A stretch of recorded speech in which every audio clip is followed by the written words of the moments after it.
네, 한 주간의 주요 정치 이슈 살펴보는 주간 정치 순서입니다. 메타보이스 오승용 이사와 함께합니다. 이사님, 대장동 항소 포기의 여파가 이어지고 있습니다. 이재명 대통령이 배경이다. 국민의힘은 목소리를 높이고 있고요. 민주당은 반면 오히려 항소 반발이 친윤 정치 검사의 항명이다. 이렇게 맞서고 있습니다. 어떻게 보셨습니까? 일단 민주당의 주장은 현재의 상황을 오판한 측면들이 있고 불발탄 성격이 강한 것 같습니다. 이미 정성호 법무부 장관이 신중하게 검토하라라고 대장동 사건에 대한 항소를 막은 사실을 시인했기 때문에 이 부분은 끝까지 논란이 될 수밖에 없을 것 같습니다. 이전 정권의 검찰의 정치화를 이번 정권에서 다시 한번 반복하고 있다는 측면에서 대장동 사건은 끝나도 끝나지 않은, 대장동은 죽지 않는다라는 그런 말이 나올 수밖에 없을 것 같습니다. 그런데 이제 공세를 해야 할 국민의힘은 여전히 윤석열, 김건희라는 이름에서 못 벗어나고 있는 모양새입니다.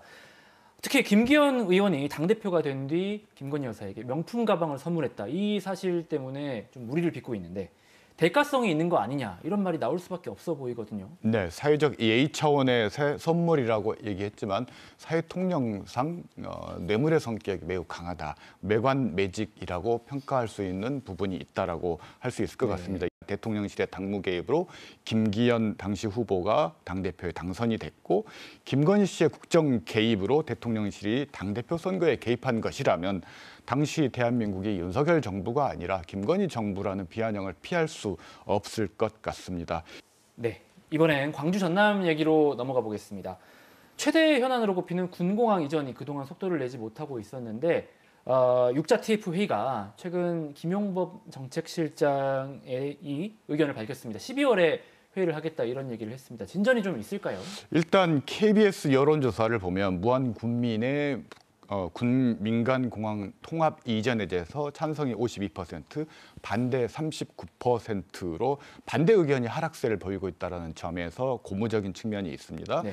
김용범 정책실장이 논의가 마무리되는 시점 6자 TF 개최하겠다라고 하는데 이 논의가 마무리된다라는 것은 군공항 통합 이전에 어떤 해결책이 도출되었을 때라는 의미로 받아들여도 될 것 같고요. 현재 아리백 국가산단 조성과 같은 대안이 검토되고 있는데 광주시의 전력 자립률이 9%, 전라남도의 전력 자립률이 190%인 점을 고려한다면 적절한 대안일 수 있을 것 같습니다. 결국 이 문제를 해결하는 사람이 차기 전라남도지사 선거에서도 유리한 지점을 장악할 수 있을 것 같습니다. 그런데 이제 광주시는 광주공항에 국제선이 다시 취항해야 된다는 요구를 오늘도 좀 했거든요.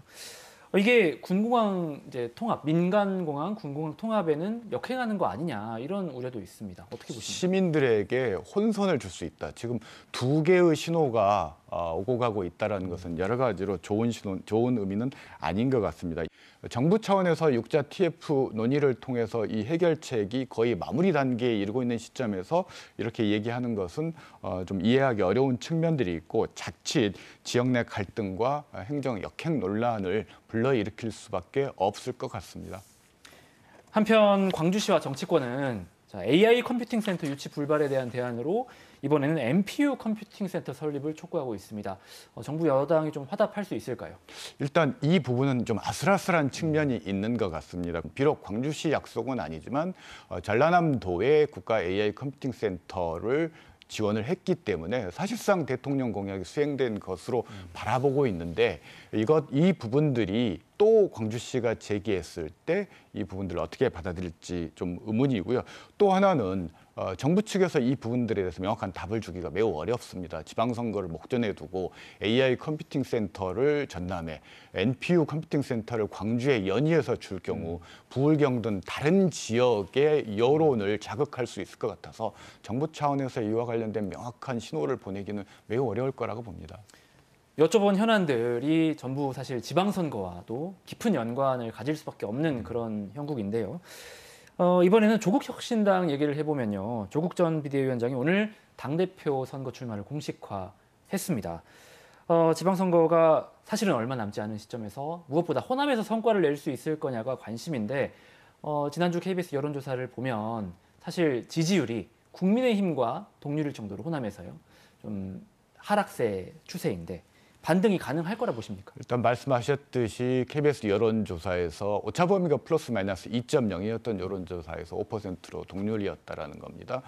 조국 대표가 오늘 출마하면서 내란 세력, 국민의힘, 불평등 제로 시대를 열겠다라고 얘기를 했지만 지금 현재 제로에 가까운 정당 지지율은 오히려 국민의힘보다는 조국 혁신당인 것 같습니다. 두 가지 대안이 필요할 것 같습니다. 우선 확실하게 민주당과의 통합의 비전을 보이던가 아니면 독자 생존이라면 민주당에 빼앗긴 조국 혁신당의 정치적인 지지 기반들을 회복할 수 있는 전략적 대안을 내놓던가 이 두 가지 대안 중에 하나가 이번 전당대회에 제출되어야 할 것 같습니다. 알겠습니다. 마지막으로 이번 주 주목할 만한 이슈 오승용의 원픽 어떤 내용 준비해 주셨습니까? 신선 노름입니다. 신선 노름이라면 일단 누가 신선 노름을 하고 있다 보시는지? 전라남도 의회가 신선 노름을 하고 있다라고 말씀을 드릴 수밖에 없을 것 같은데요. 지금 이번에 AI 컴퓨팅 센터 해남 유치 등과 같은 호재들이 많이 있었는데 정작 중요한 광주 전남 상생을 위한 광역연합 규약에 대해서 395회 정기회의에서 특별광역연합 규약을 전남도의회가 상정조차 하지 않고 있다는 겁니다. 네. 지금 현재 상황은 대구와 경상북도가 특별시 수준의 행정 통합을 준비하고 있고 대전과 충청남도도 비슷한 수준의 통합 논의로 특별법 통과만 기다리고 있는 이 시점에 광주 전남만 각자 도생 따로 놀고 있다는 것은 전혀 시대적인 흐름과 맞지 않다라는 거고 5국 3특 체제에서 이재명 정부의 원칙은 광역화에 응하지 않는 광역자치단체는 어떠한 지원 사업도 없다라는 입장이기 때문에 전남도의회가 후대에 죄를 짓지 말고 하루속히 이 규약을 통과시켜야 될 것 같습니다. 지역 생존이 달려있는 만큼 신선 노름보다는 현실감 있는 대처가 필요하다. 이렇게 이해가 됩니다. 네, 지금까지 주간정치 메타보이스 오승용 이사와 함께했습니다. 오늘 말씀 고맙습니다.